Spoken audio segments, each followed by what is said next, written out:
When we begin the game Bloodborne, having undergone a medical procedure in Yasefka's clinic, we don't embark on our quest to hunt the beasts of Yharnam's Victorian streets, equipped with the long rifles and sabers that were the Western weapons of war of the 1800s. Our enemies have them, but we don't. Instead, we're given the choice of an axe, a saw, or a cane. But have you ever wondered why? Why did From Software give us these weapons at the beginning of the game? And why was the saw cleaver chosen as the signature item for this title, appearing on the game's cover and in its opening cinematic? In this episode of Bite-Sized Bloodborne, we'll peruse the game's weaponry and see how the armaments of Bloodborne are an important slice of the game's medical narrative.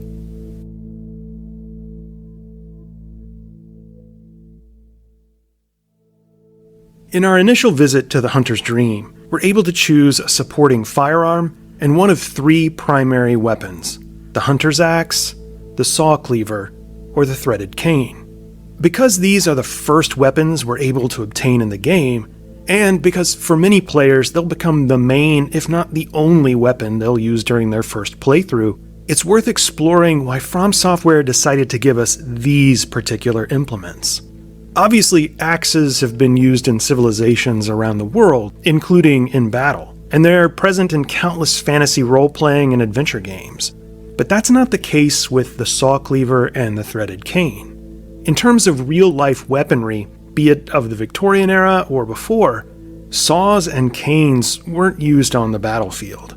Did From Software decide to feature these weapons simply because they thought they looked cool? I think there was a lot more thoughtfulness and intentionality than that. For us to understand why these items are so conspicuous in Bloodborne, we have to look once again to the game's medical metaphor. As I argued throughout my series, An Agony of Effort, The True Story of Bloodborne, Bloodborne is a massive allegory for the evolution of medical science and practice in 17 and 1800s Great Britain. From Software uses hunters as a metaphor for the surgeons and anatomists of the period, while beasts are a metaphor for surgical patients and cadavers. When we keep in mind these prerequisites, FromSoft's decision to include a saw and a cane among the game's introductory weapons seems very clever, intentional, and appropriate. To see why that's the case, we need to study how these items were used in the real world of the 18th and 19th centuries. Our inspection of the saw cleaver has to begin with a historical review of the bloody operating rooms of yesteryear. Surgery in the Georgian and Victorian eras is almost unimaginable when viewed against today's standards. Until the very late 1800s, surgery was often a last resort, undertaken with the clear understanding that the process would be unbelievably painful and likely to result in the patient's death from either blood loss or sepsis. Moreover, prior to anesthesia and sanitary surgical techniques that came about in the mid-19th century, physicians had few legitimate options at their disposal when it came to surgical interventions. Operating on the internal organs was a rare undertaking because it was a virtual death sentence for the patient. And because precision internal surgeries were beyond physicians' abilities and available technology of the time, the most common surgical procedure of the 18th and 19th centuries was amputation. Amputation was the inevitable resolution to any number of injuries, war wounds, and physical maladies for centuries. Compound and comminuted fractures of arms and legs, often caused by crushing injuries, meant the loss of a forearm or a lower leg. The same went for appendages afflicted with gangrene or severe blood clots. The procedure could be chaotic, often requiring 3 or 4 men to hold down the patient while the physician used a knife to cut through the soft tissue and expose the joint or the broken bone. From there, he would employ a different tool to finish the job: a bone saw.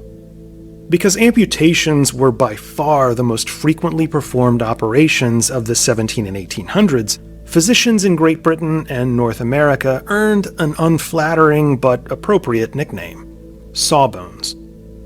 The sawbones moniker might have been used as early as the 1680s, but it was part of common parlance in the 1800s, even appearing in popular literature including R.L. Stevenson's Strange Case of Dr. Jekyll and Mr. Hyde in 1886, and Charles Dickens' Pickwick Papers in 1836. Old sawbones was also the slang term for military surgeons during the U.S. Civil War who are believed to have performed more than 60,000 amputations. A battlefield doctor of the mid-1800s, much like their predecessors of the prior century, didn't need to be a masterful artist to remove a tattered arm or leg. They simply needed a strong constitution, a curved knife, and a bone saw. Items that were more like craftsmen's tools than precision instruments. This might very well be why the early hunters of Bloodborne operated out of the hunter's workshop, a term much more commonly associated with woodworking. Much like a craftsman uses a saw to cut wood, the hunters used saws to cut down beasts, and surgeons used saws to cut through bone. It makes perfect sense that the most primitive weapons of Bloodborne, those of the old hunters, are similar to the primitive operating tools of old surgeons. The cleaver, equipped with saw-like teeth and almost completely covered with medical bandages, is inspired by the bone saws that early surgeons used. It's a massive clue dropped into the beginning of the game to help establish the medical metaphor. We later come to learn that the old hunters mused that beast blood crept up through the leg. This, we're told, is why the hunters took certain precautions with their attire, including the tightly tied belts just like the tourniquets that would have been used during real-life amputations of lower legs.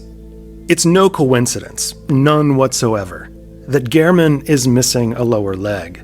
It's an immediate signal to us that his leg has been amputated. It's the single most distinctive feature of arguably Bloodborne's main character. It's a flashing red light to help us identify the game's medical metaphor. If you think I'm reading too much into this, then tell me why there's a drawer full of antique bone saws at the foot of the workshop in the Hunter's Dream. The medical references are everywhere in this room.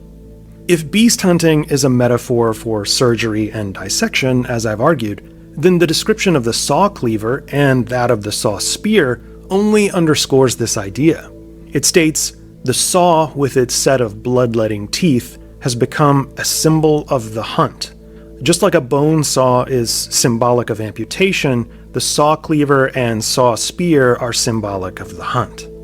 While the saw-like weapons that we obtain are easier to connect to Victorian medicine, they aren't the only ones inspired by surgical implements. A weapon we obtain in the DLC, the Beast Cutter, might be even more overt in its surgical imagery and diction. This item, used by the oldest cadre of hunters, slices through the toughest of beast hides. If we swap out just a couple of words in the Beast Cutter's item description, the surgical imagery leaps off the page. This crude implement relies on brute force and is regrettably inelegant, suggesting that the operations of the earliest surgeons made for horrific affairs painted in sanguine blacks and reds. It's almost impossible to see this as anything other than a reference to early surgery and amputation. Another of the old hunter weapons of the DLC, the Beast Hunter Saif, with its uniquely curved blade, appears to be inspired by the curved blades used in the 18th century to cut through flesh as the first step of an amputation, prior to sawing the bone. The item description even seems to allude to this order of operations, as this curved blade, quote, was later replaced by saws. The curved blade came first, followed by the saw, just as in an amputation. The evidence indicates that From Software designed the saw cleaver with an eye on the bone saws of early surgeons. By featuring this item so prominently in the opening cinematic, on the game's cover, and as one of the first 3 weapons available to players, game designers were giving us a massive hint about the central medical metaphor of Bloodborne.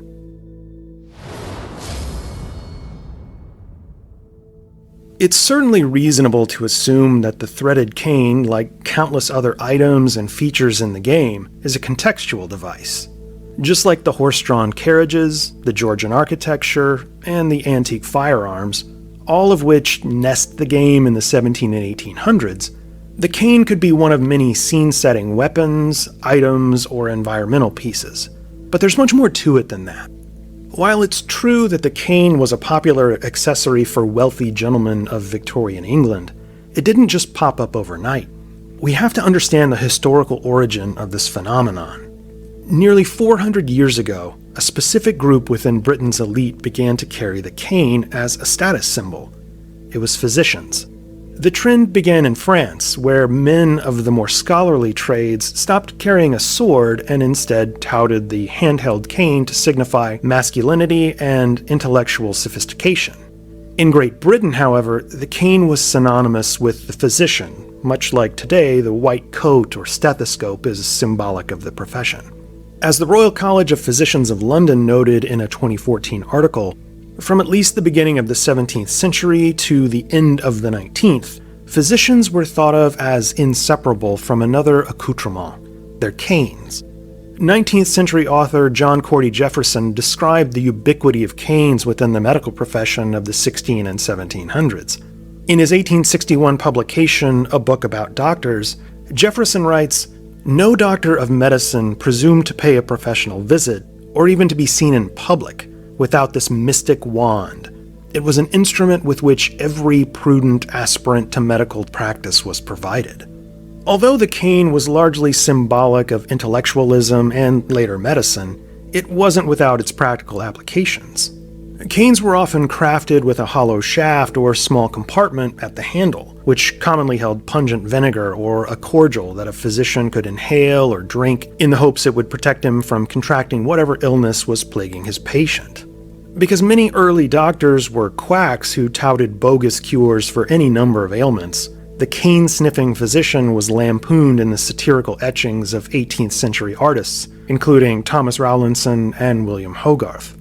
While canes were emblematic of 1700s medicine, they were previously employed by a special segment of the medical fraternity of the 16th century, the plague doctors. These physicians, who treated the sick in the larger cities of Europe during outbreaks of bubonic plague, carried short wands or canes that allowed them to poke and prod patients without making direct contact. Much like later doctors did with aromatics hidden in the compartments of their canes, plague doctors stuffed their beak-like masks with herbs to help filter miasmic air that was believed to carry disease. As many others have pointed out, the crow-feather attire set with its beaked mask is almost certainly a reference to these plague doctors of yore. The medical references in this game truly are inescapable. By exposing the real-life inspirations for the saw cleaver, the threaded cane, and several other weapons wielded by the old hunters, we're able to see how these figures fit into the game's medical metaphor. The old hunters represent early surgeons, those who performed the most basic and brutal operations. In the Bloodborne universe, the old hunters eventually gave way to the hunters of the Healing Church, who are explicitly called doctors and represent the physicians of later eras, practicing internal surgery and using medicinal agents for experimentation and research. This is what I mean when I say that Bloodborne is an allegory for the evolution of medical science and practice in the 17 and 1800s. The medical metaphor is real. We just have to open our minds to it. Thanks for watching.